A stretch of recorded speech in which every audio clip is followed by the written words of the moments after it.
ये कर पाएंगे क्या?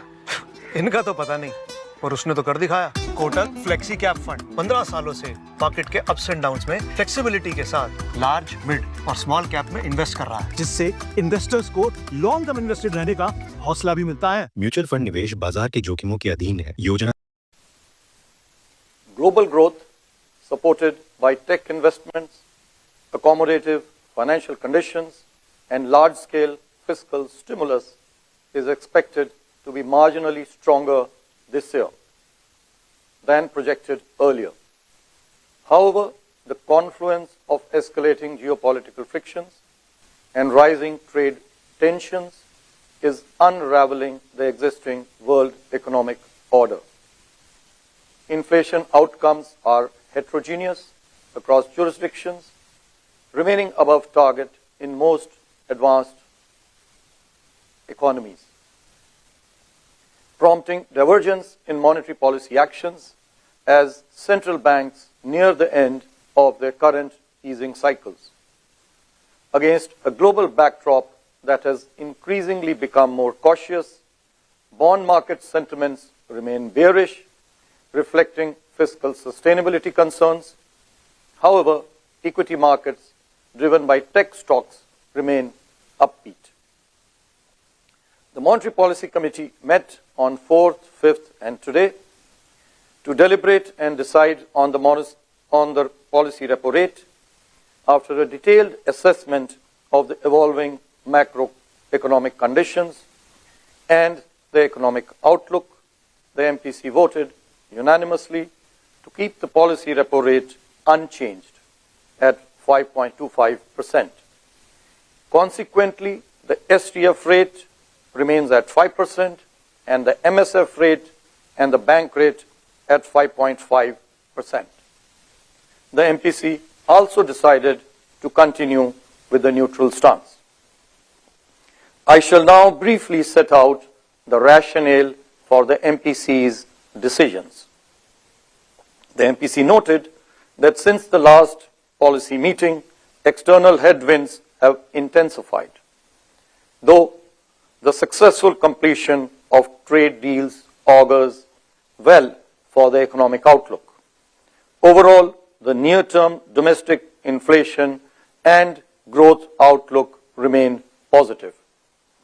Headline inflation during November and December remained below the tolerance band of the inflation target.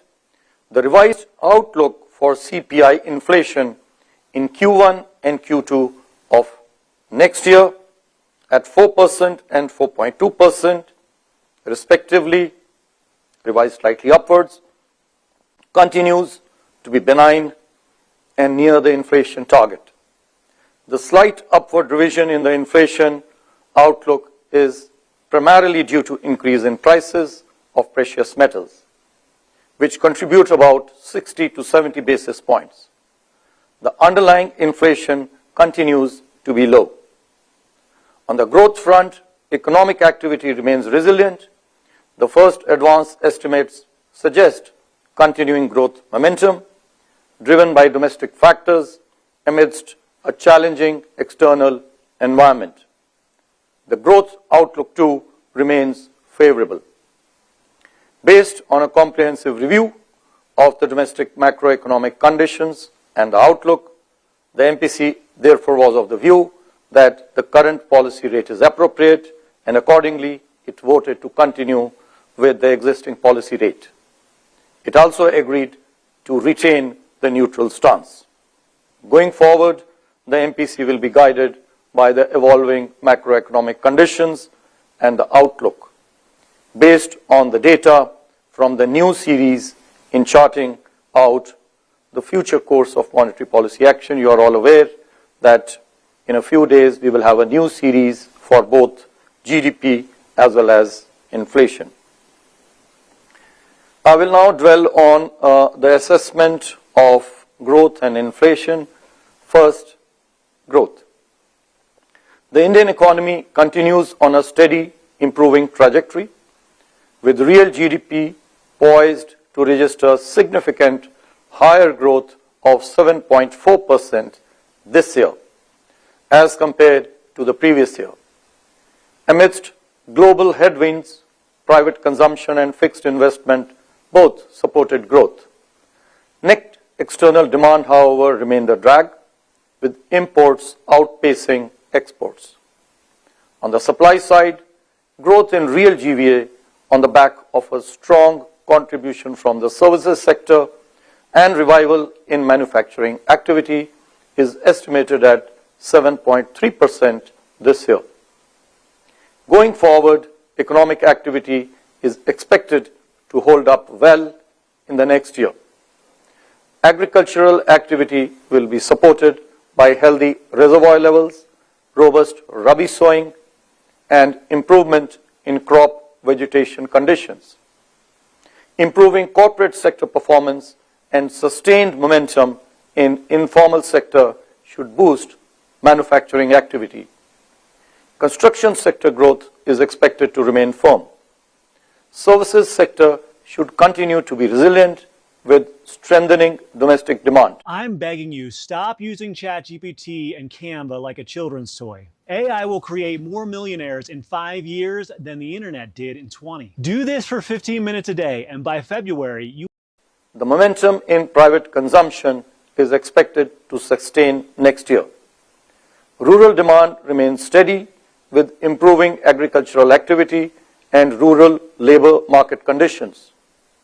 Recovery in urban consumption should further strengthen, with continued support from GST rationalization and monetary easing, among others. High capacity utilization, accelerating bank credit, conducive financial conditions, and government's continued emphasis on infrastructure should give an impetus to investment activity. Moreover, several measures announced in the budget should be conducive for growth. You are all aware that one of the kartavs, one of the pillars in the budget has been on sustaining growth. The recently concluded India-EU FTA and the prospective India-US trade deal, along with several other trade agreements, will support exports over the medium term. Services exports should remain resilient. The spillovers emanating from geopolitical tensions, volatility in international financial markets, and shifting trade patterns pose risks in the outlook. Taking all these factors into consideration, real GDP growth projections for Q1 and Q2 of next year, that is 2026-27, are revised upwards slightly to 6.9% and 7% respectively.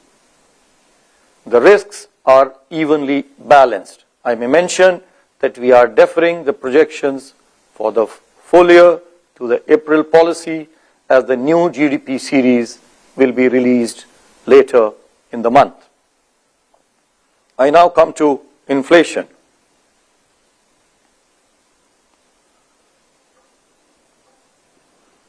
Headline CPI inflation remained low in November and December, even as it firmed up by 1 percentage point in these 2 months.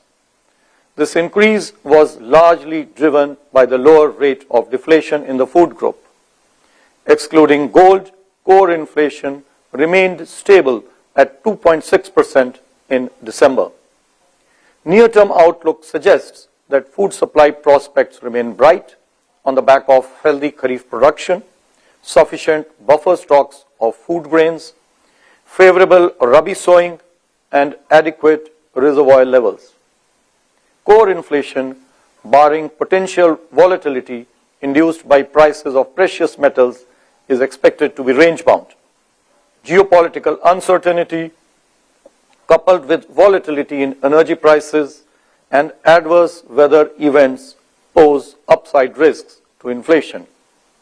In terms of the headline inflation trajectory, despite the anticipated momentum being muted, unfavorable base effects stemming from large decline in prices observed during Q4 of last year, that is 2024-25, would lead to an uptick in year-on-year inflation in Q4 this year.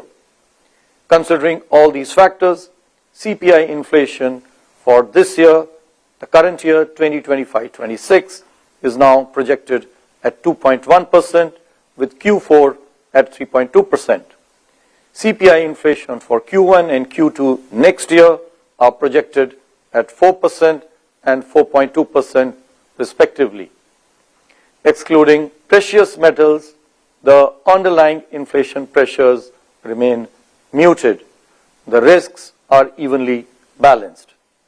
Again, in view of the impending release of the new CPI series on February 12, as I mentioned for growth, we will be presenting our CPI inflation projections for the full year 2026-27 in our next policy statement in April. I will now be talking about the external sector. Despite heightened uncertainty, global trade remained relatively robust. India's merchandise exports, supported by trade diversification efforts, grew by 1.9% year-on-year in Q3 25-26. Merchandise imports grew by 7.9% during the same period, resulting in a widening of the trade deficit.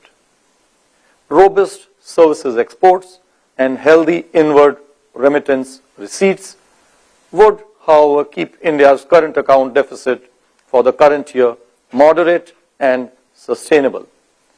Moreover, India's proactive efforts in pursuing bilateral and regional trade agreements with major trading partners are expected to boost international trade and investment, diversify trading partners, and integrate India into global value chains.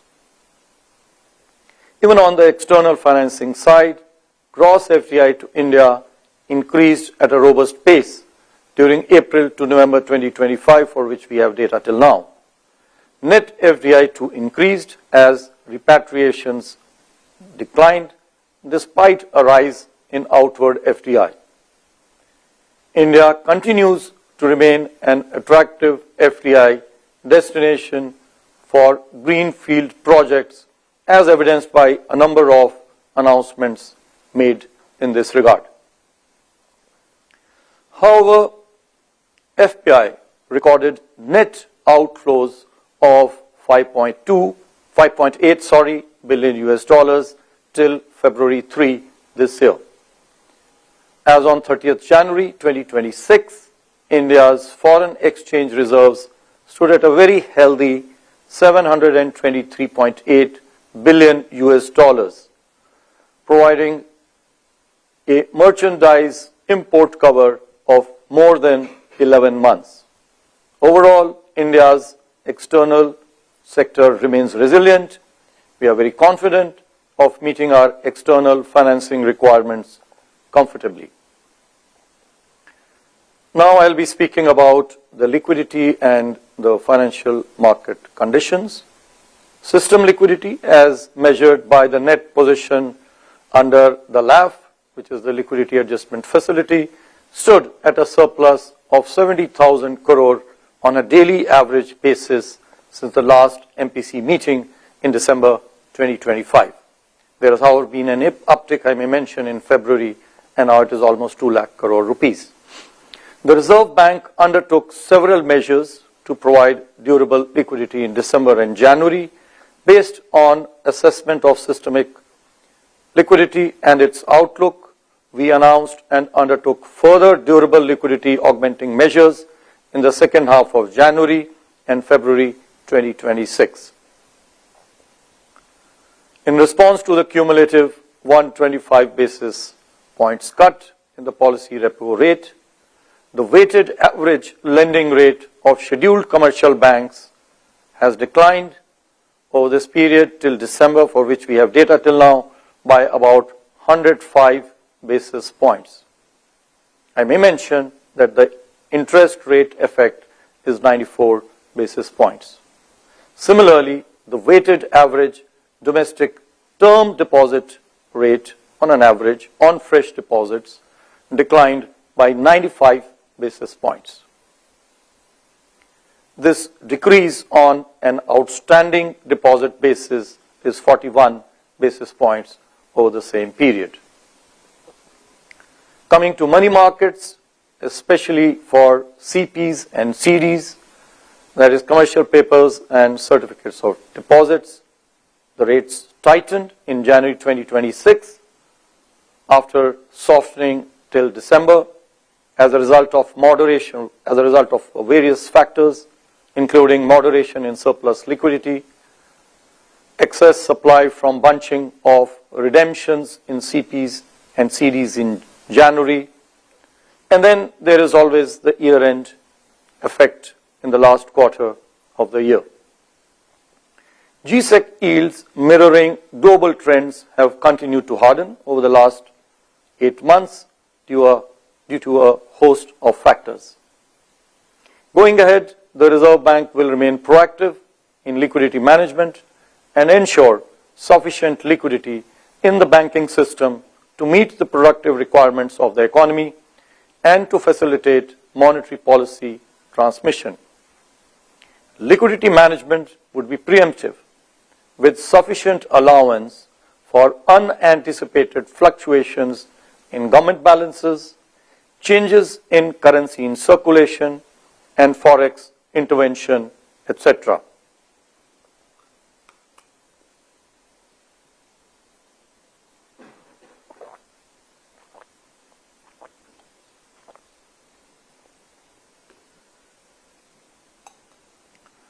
I'll now talk about financial stability. The system-level financial stability parameters related to capital adequacy, liquidity, asset quality, and profitability of scheduled commercial banks continue to remain robust. Similarly, the system-level parameters of NBFCs too are sound, with adequate capital position and improved asset quality. As per latest available data, credit from all sources, it has picked up. It grew at 13.8% as compared to 11.6%. A year ago, it had even come down to 9% in May. Bank credit too recorded an uptick in recent months. This growth is supported by sustained lending to all sectors, particularly retail, services, and MSMEs. Large industries also recorded higher credit growth. Now, as has been the practice, I shall be announcing several measures which aim broadly to enhance, number 1, customer protection, number 2, advance financial inclusion, 3, enhance the flow of credit, 4, strengthen the UCBs, promote ease of doing business, especially for NBFCs, and deepen the financial markets. For customer protection, we will issue 3 draft guidelines. 1 related to mis-selling, this has been in the works for some time. 2 regarding recovery of loans and engagement of recovery agents. 3 on limiting liability of customers in unauthorized electronic banking transactions. It is also proposed to introduce a framework to compensate customers up to an amount of 25,000 for losses incurred in small value fraudulent transactions. You are all aware that there has been a number of fraudulent transactions for which RBI has taken a number of measures, and we will again in this regard we also now wish to publish a discussion paper on possible measures to enhance the safety of digital payments. Such measures may include lagged credits and additional authentication for specific classes of users like senior citizens. In the financial inclusion space, we have comprehensively reviewed 3 schemes: the lead bank scheme, the Kisan credit card scheme, and the business correspondent model. We shall issue draft revised guidelines with respect to each one of them. It is also proposed to launch a unified portal for better management of the lead bank scheme data. The limit of 10 lakh rupees for collateral-free loans to MSMEs is proposed to be increased to 20 lakh rupees. This limit has been there for quite some time. Coming to the real estate sector, to further promote financing to real estate sector, it is proposed to allow banks to lend to REITs with certain prudential safeguards. I may mention that lending to InvITs, which are similar in structure to REITs, is already allowed. Now I have 4 measures for the urban cooperative banks. They are an important link in our financial inclusion effort. The first 2 pertain to raising the financial limits on unsecured loans and loans to nominal members by the UCBs. We also propose to remove the tenor and moratorium related requirements on housing loans given by Tier 3 and Tier 4 UCBs. Then, to strengthen the managerial and technical capacity of the UCBs, we shall launch a mission which we call Saksham, which stands for Sahakari Bank Kshamata Nirman. This mission intends to train over 1,40,000 participants, officials, members, directors from the UCBs. I now come to NBFCs. There are 2 measures for them. NBFCs having no access to public funds and having no customer interface with an asset size not exceeding 1,000 crore rupees are proposed to be exempted from the requirement of registration with the Reserve Bank. Moreover, it is proposed to dispense with the requirement for certain NBFCs to obtain prior approval to open more than 1,000 draft regulations for ECBs, that is external commercial borrowings. These regulations have been finalized. They shall be issued shortly. We also propose to remove the limit of 2.5 lakh crore rupees for investments under the voluntary retention route. Investment through this route, that is the voluntary retention route, in each category of securities, central government securities, state government securities, corporate bonds, will be subject to the investment ceiling for the respective category under the general route. Furthermore, in pursuance of the announcement made by the Finance Minister in the Union Budget of 2026-27, we propose to issue the regulatory framework for derivatives on corporate bond indices and total return swaps on corporate bonds. It is also proposed to issue draft revised guidelines for authorized dealer banks and standalone primary dealers, allowing them more flexibility in undertaking foreign exchange transactions. Now, before I conclude, I would like to inform that Reserve Bank observes the Financial Literacy Week every year on specific themes. What a smashing victory! Big basket. Everything you need delivered now. February, Monday, coming week, in continuation of our ongoing endeavor on re-KYC of bank accounts. You are aware that we had launched a campaign for re-KYC and financial inclusion earlier this financial year. The theme that we have chosen for this year's Financial Literacy Week is KYC, your first step to safe banking. I urge all banks as well as participants to actively take part in this campaign. To conclude, the Indian economy continues to register high growth despite a challenging external environment clouded by geopolitical uncertainties. Benign inflation provides the leeway to remain growth supportive while preserving financial stability. We remain committed to meet the productive requirements of the economy and sustain the growth momentum. Thank you, Namaskar, and Jai Hind.